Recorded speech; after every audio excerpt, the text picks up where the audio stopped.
Como todo buen comienzo, todo tiene un gran final. Y el día de hoy estaremos cerrando un ciclo aquí en Sobrenatural.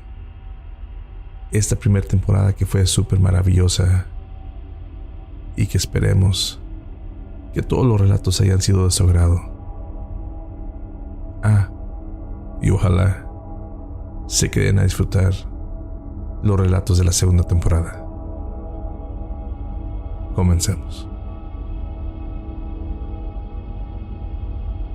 Hace ya unos años atrás, en el tiempo que remodelaron la escuela primaria General Eugenio Aguirre Benavides, a todos los alumnos nos mandaron a tomar clases a la escuela Benito Juárez, que era en el turno de la tarde, o turno vespertino como algunos lo conocen. En aquel tiempo, tus papás no se acostumbraban a llevarte o a traerte a la escuela. Pero a mí, afortunadamente, mi hermano, que es un año mayor que yo, me acompañaba porque mis padres no lo hacían. Yo estaba en segundo año y él estaba en tercero. Caminábamos como 8 o 9 cuadras, no recuerdo bien, para poder llegar a la escuela y otras tantas de regreso. En el verano no había problema, pues salíamos de clases y todavía había luz de día para que nos iluminara el camino. El problema era en el invierno, cuando los días son más cortos. Salíamos de las clases y ya estaba oscureciendo. Recuerdo muy bien que la luz pública de las calles llegaba solamente hasta la calle Gómez Palacio. Salíamos de la escuela, ubicada en la calle Hidalgo y Ortiz. Caminábamos 2 calles por la Hidalgo. Dábamos vuelta en la calle Aquil Cerdán y el recorrido era de norte a sur. Las primeras 2 calles de la Hidalgo siempre estaban solitarias, obscuras. No había nada de gente por las banquetas, por ninguno de los 2 lados. Había unos árboles enormes, muy antiguos. Seguramente se verían hermosos de día, pero a la hora que nosotros pasábamos por ahí, nos parecían más tétricos y escalofriantes. Sin contar que, cuando el viento soplaba y se colaba entre las ramas, producía un silbido no menos que aterrador. Imagínense ustedes a 2 pequeños de 7 y 8 años, corriendo como desesperados para poder pasar rápido por esas calles y poder doblar en la esquina, donde el panorama era completamente diferente. Apenas doblábamos la calle y ya comenzábamos a ver gente sentada fuera de sus casas, platicando, cotorreando, jugando. A los niños de nuestra edad o hasta más grandes, jugando con la pelota a los encantados o brincando la cuerda. Caminamos por esas calles con más tranquilidad, pero el miedo aún no había pasado. Justo donde se terminaba la iluminación pública, todavía nos faltaban 2 cuadras más para llegar a nuestro hogar. La primera cuadra completamente a oscuras. No había casas de ninguno de los 2 lados. Había una vara de adobe que abarcaba todo el tramo del lado derecho. En la esquina, una casa vieja, también de adobe, donde solo vivían 2 personas mayores. Creo que el señor se llamaba Don Pedro.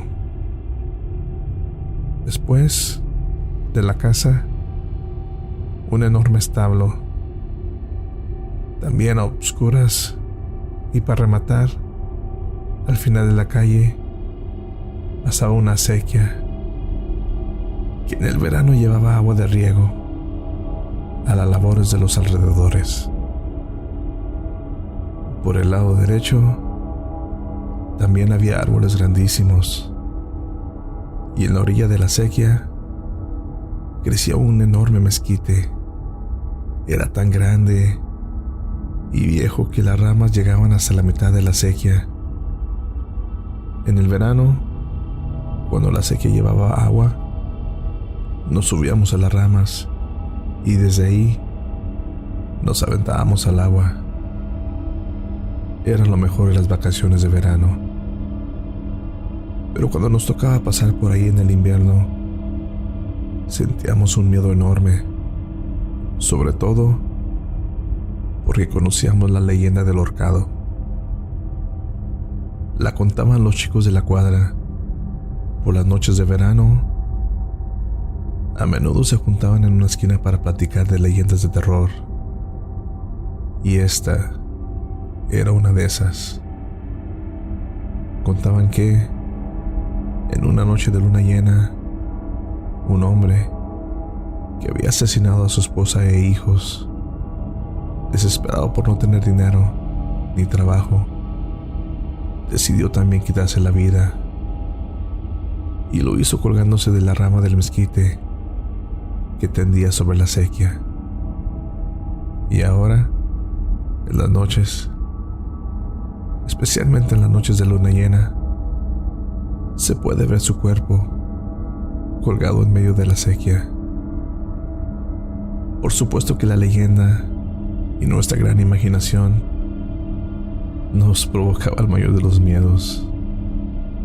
Éramos tan pequeños que nunca se nos ocurrió pasar por otra calle, rodear ese lugar. Nunca se nos ocurrió. Al llegar a la acequia, donde la luz terminaba, mi hermano corría lo más rápido que podía, dejándome ahí, solo en la oscuridad. Yo nunca he sido muy hábil para correr. Siempre he sido más bien torpe. Pero en esos momentos, el miedo le ganaba la razón. Inhalaba aire, llenaba mis pulmones de oxígeno y comenzaba la carrera. Eso sí, con los ojos cerrados. No quería grabar en mi mente la visión de un hombre colgado en medio de la acequia. Muchas veces sí me dio por abrir los ojos. Pero en la historia también contaban que una vez un hombre que venía en una bicicleta a medianoche se topó con el ahorcado y al voltear a verlo, murió al instante. Siempre al recordar esa parte de la historia, decidí a continuar con mi carrera a ciegas y solo pensaba que si tenía la mala suerte de toparme con el ahorcado, no lo vería y de ese modo no podría morir. En mi desesperada carrera podía oír el mugido de las vacas en el establo, el cantar de los grillos en los árboles, esos sonidos que en otra época serían agradables al oído, pero a mí me provocaban terror. Casi podía oír que las vacas decían en su mugir: ahí está el ahorcado, ahí está el ahorcado colgado, y que los grillos cantaban: te va a atrapar, corre. El pánico inundaba mi pequeño cuerpo y corría con más fuerza. Por supuesto que muchas veces me caí, llegaba raspado de las rodillas y con el ardor en la palma de mis manos. Pero no había nada que no curaran unos tiernos besos de mamá.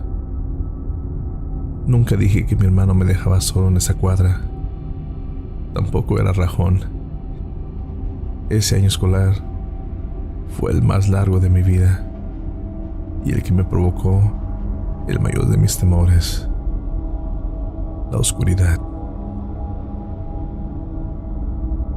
Y así, damos conclusión a nuestra temporada número 1. Espero y que todos los relatos hayan sido de su agrado y que nos acompañen para nuestra segunda temporada con más historias, relatos, entrevistas y más. Pero esa historia se los contaré en otra ocasión.